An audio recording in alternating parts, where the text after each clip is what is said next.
আমাকে যদি আপনারা ভোট দিয়ে পাশ করান, 5 বছর পরে কেউ যদি আমার বিরুদ্ধে 1 টাকার অভিযোগ তুলতে পারেন, আমি যেদিন অভিযোগ আসবে সেই দিন আমি দিরাই সাল্লার লোককে ডেকে নিজে পদত্যাগ করে পদ ছেড়ে চলে যাব।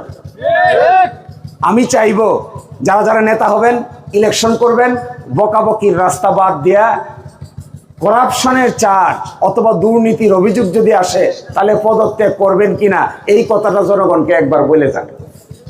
এটা বলেন না কেন?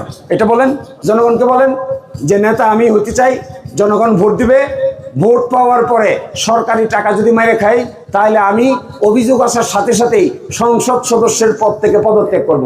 বলেন না সাহস করে এই কথাটা? সাহস করে এটা বলতে পারে না কেন? সাহস করে এটা বলতে না পারার অর্থ হলো নতুন দেশের নতুন রাজনীতি আপনারা মেনে নিতে পারছেন না, পুরনো সেই কিস্তি খেওরের মধ্যে আছেন।